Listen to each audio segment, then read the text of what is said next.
30-year-old Elliot sat quietly in the corner of his family's dining room, watching his younger cousins laugh and share stories about their mates.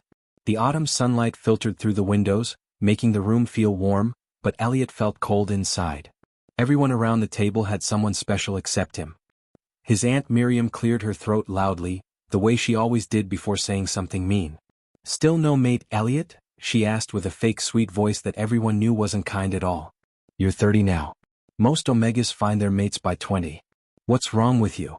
Elliot's fingers tightened around his fork. His cousin Daniel snickered from across the table. "Maybe he's too boring. Who would want an Omega who works at a bookstore and goes home every night? No alpha wants someone that dull." The words stung like bee stings, one after another. Elliot's mother, sitting at the head of the table, said nothing. She never defended him. His father had passed away 5 years ago, and since then his mother seemed to care more about what the rest of the family thought than about Elliot's feelings. She looked down at her plate, pretending she didn't hear the cruel words being thrown at her only son. "I heard the Johnson's Omega son found his mate last week," Elliot's Uncle Bernard added, cutting his meat with sharp movements. "He's only 22. Now that's normal. 30 and mateless? That's just sad." Elliot wanted to disappear. He wanted to tell them all that he didn't choose to be alone, that he dreamed every single night of someone who felt so real he could almost touch him. But they wouldn't understand. They would just laugh harder. So he stayed quiet, finished his meal as quickly as possible, and excused himself from the table. Nobody tried to stop him. Nobody ever did. That night, lying in his small bed in his small apartment above the bookstore where he worked, Elliot closed his eyes and waited. He waited for sleep to take him to the only place where he felt truly happy. And just like every night for the past 3 years, the dream came. He stood in a beautiful garden filled with flowers he couldn't name. The sky above was painted in shades of purple and pink, colors that didn't exist in the real world. And there, walking toward him with a gentle smile, was him. The alpha from his dreams. He had silver hair that caught the strange light of the dream world, and eyes the color of storm clouds. He was tall and strong, but his face was kind. "You came back," the alpha said softly, reaching out to take Elliot's hand. "I always come back," Elliot whispered. In the dream he wasn't shy. In the dream he could speak freely. "I wish you were real." The alpha's expression turned sad. "What if I told you I am real? What if I told you I've been searching for you for years, following the thread of our bond through the dream world, trying to find where you are in the waking world?" Elliot's heart ached with hope and fear mixed together. How could that be possible? "You're just a dream. A beautiful dream, but still just a dream." "Dreams are doorways, Elliot," the alpha said, speaking his name even though Elliot had never told him what it was.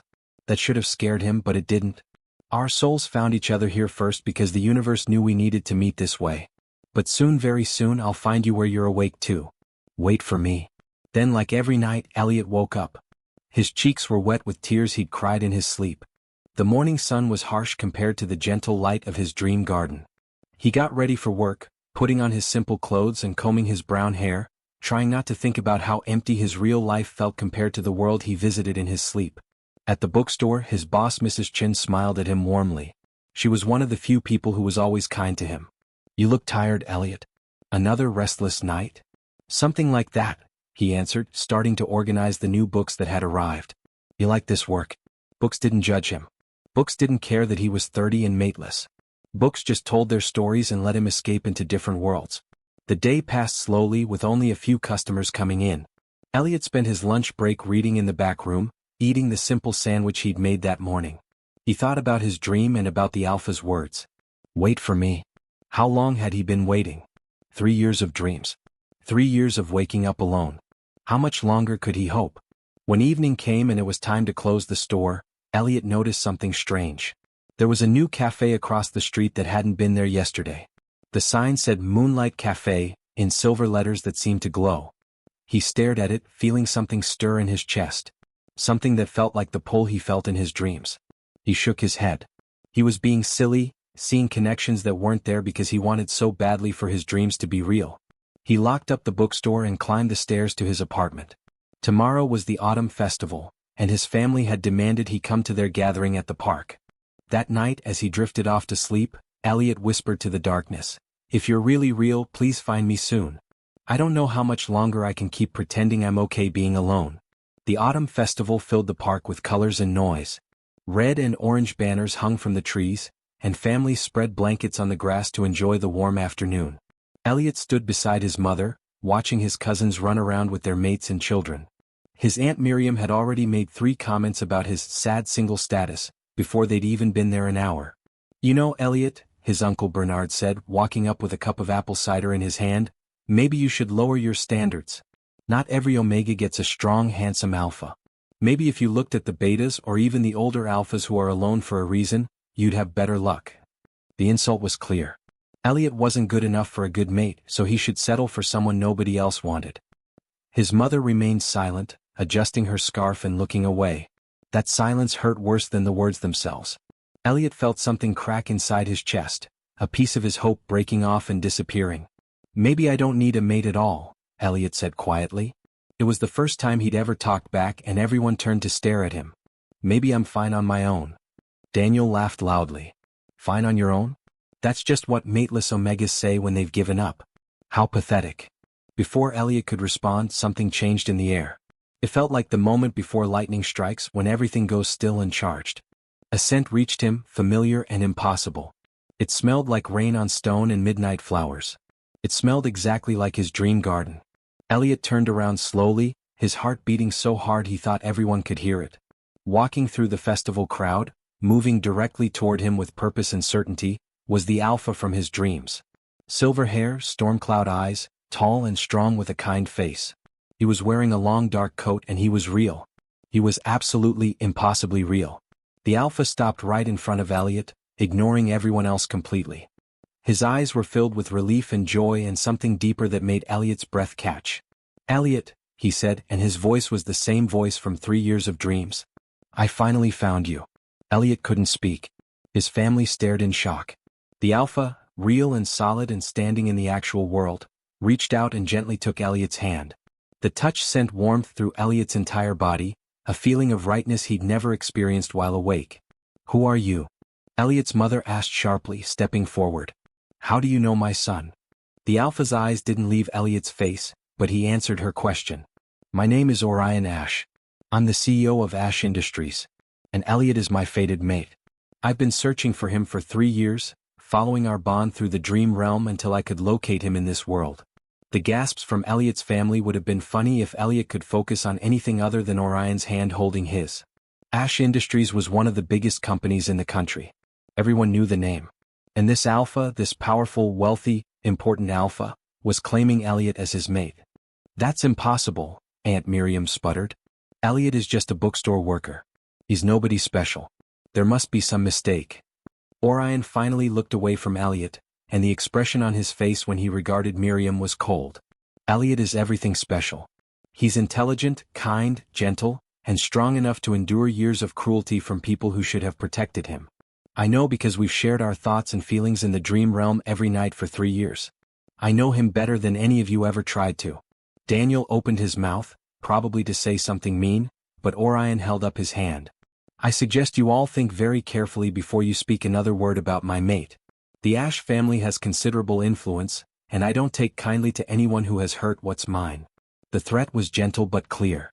Elliot's family, who had spent years making him feel small and worthless, suddenly looked scared. His mother's face had gone pale. She reached toward Elliot. "Son, You were silent," Elliot said, finding his voice for the first time. It shook, but he kept talking. "Every time they hurt me with their words, you said nothing. You chose your comfort over my pain." Tears filled his mother's eyes, but Elliot couldn't feel sorry for her. "Not yet. Maybe not ever." Orion squeezed his hand gently, offering support without words. "I need to leave," Elliot said to Orion. "Can we go somewhere else?" "Anywhere else." "Of course," Orion answered immediately. "I have a car waiting. We can go to my house or anywhere you'd like. Whatever makes you comfortable." As they walked away from the festival, away from his shocked and silent family, Elliot felt like he was walking through a dream. But this time, when he touched the fabric of Orion's coat, it stayed solid.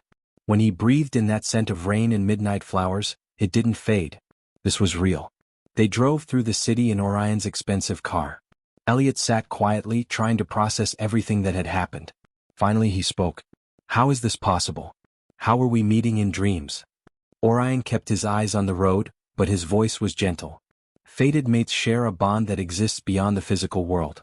Sometimes, when the universe knows two people need each other, it creates a bridge through dreams so they can find each other first in the safest way.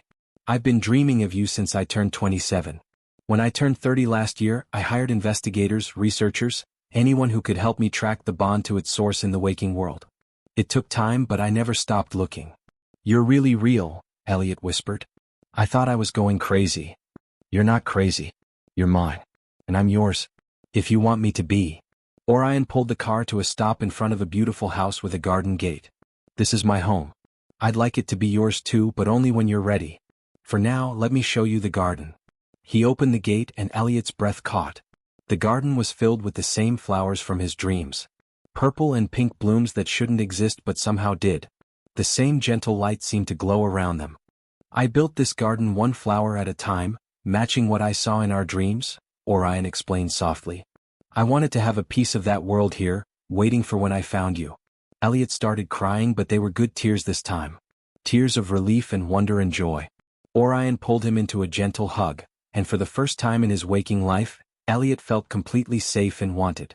They hurt you for so long, Orion murmured into Elliot's hair. I wish I could have found you sooner. You're here now, Elliot answered, holding on tight. That's what matters.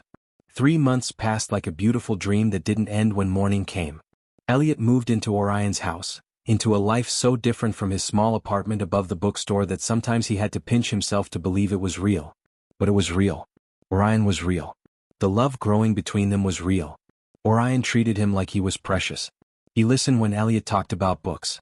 He held him when nightmares about his family's cruel words woke him up.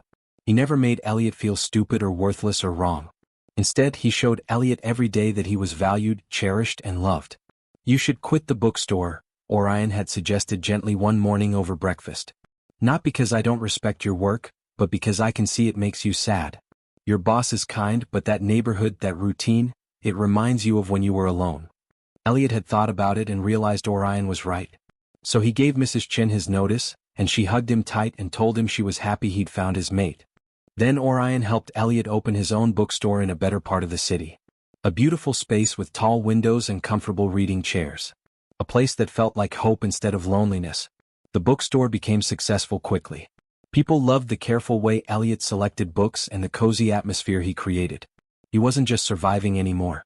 He was thriving. And it showed. His smile came easier. His eyes were brighter. He stood taller. His family noticed. Of course they noticed. When Elliot's new bookstore was featured in the city newspaper, when photos of him and Orion appeared at charity events, when everyone started talking about the Omega who had captured the heart of the powerful Ash family's heir, his family couldn't ignore him anymore. His mother called first. Elliot, sweetheart, I've missed you so much. Why don't you come to dinner? Bring Orion. We'd love to get to know him properly. The false sweetness in her voice made Elliot feel sick. You had 30 years to get to know me, mother. You chose silence instead. She called 5 more times. He didn't answer. His Aunt Miriam sent a gift basket to the bookstore with a card that said, "So proud of you." Elliot donated the basket to a shelter. His cousin Daniel showed up at the store one day trying to act friendly. Hey Elliot. The place looks great. Listen, I was thinking maybe you could introduce me to some of Orion's business friends? I'm looking for new opportunities.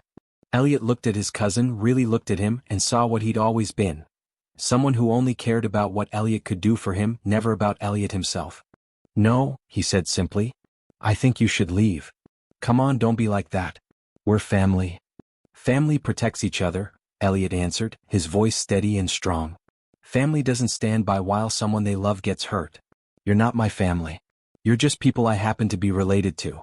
Daniel left angry, but Elliot felt free. Every time he said no to them, every time he refused to pretend the past didn't matter, he felt a little more healed. The autumn festival came around again, marking 1 year since Orion had appeared in his life. This time, Elliot attended not because his family demanded it, but because he wanted to. He wanted to walk through that park holding Orion's hand, wanted to show everyone who had made him feel small just how big his life had become. They walked through the festival together, and everywhere they went, people whispered. Not cruel whispers, but odd ones. That's Orion Ash and his mate. They look so happy together. What a beautiful couple.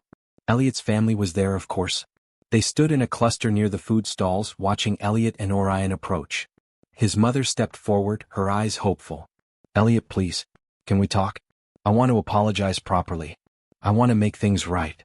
Elliot looked at her, this woman who had given birth to him but hadn't protected him when he needed it most. He felt Orion's steady presence beside him, supporting whatever choice he made. You can apologize, Elliot said quietly. But that doesn't mean I have to forgive you. Not yet. Maybe not ever. You taught me that silence can hurt as much as words. Every time you said nothing while they tore me down, you chose them over me. His mother's face crumpled. His Aunt Miriam started to say something sharp, but Uncle Bernard grabbed her arm and shook his head. They were scared. Scared of losing access to Orion's influence, scared of being cut off completely from the Omega they'd spent years treating like garbage. We made mistakes, his mother whispered. I made mistakes. I was wrong and I'm sorry. I appreciate that, Elliot answered. But sorry doesn't erase years of pain.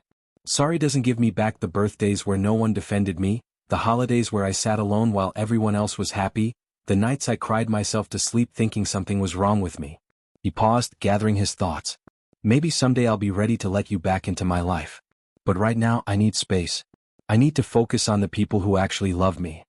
He turned to Orion, who smiled at him with so much pride and love that Elliot's heart felt full. They walked away from his family through the festival into their future together. Behind them, Elliot heard his mother crying, heard his aunt trying to argue, heard his uncle telling everyone to be quiet. That night, in their garden under stars that seemed to shine just for them, Orion held Elliot close. I'm proud of you, he whispered. That took courage. I learned from you, Elliot answered. You taught me that I deserve to be treated well. You showed me what real love looks like. You taught me too, Orion said softly. You taught me that some things are worth waiting for. Worth searching through dreams for. Worth everything. They kissed under the stars, surrounded by flowers that existed in both the dream world and the real one. And Elliot realized something important. Revenge wasn't about hurting the people who hurt you. True revenge was healing so completely that they couldn't hurt you anymore. True revenge was building a life so beautiful that their opinions didn't matter. True revenge was being happy despite everything they'd done to try to make you feel worthless. Elliot had his revenge. He had his healing. And most importantly, he had his love. The Omega who once dreamed alone now lived in a dream come true, wide awake and completely free. The garden glowed softly around them, purple and pink flowers swaying in a gentle breeze that smelled like rain and midnight blooms. Orion pulled Elliot closer, their foreheads touching as they stood in their sanctuary, the place where dreams and reality had finally merged into one beautiful truth. I used to think I was broken, Elliot whispered against Orion's lips. I thought there was something wrong with me because I couldn't find my mate like everyone else did. There was never anything wrong with you, Orion replied, his voice firm but tender. The universe just needed more time to bring us together. We needed to find each other in dreams first, to build trust and connection before meeting in the waking world. You were never broken, Elliot. You were just waiting for the right person to see how incredible you truly are. Elliot smiled, a genuine smile that reached his eyes and made them sparkle in the starlight. And now, Orion said, kissing him softly, we have forever.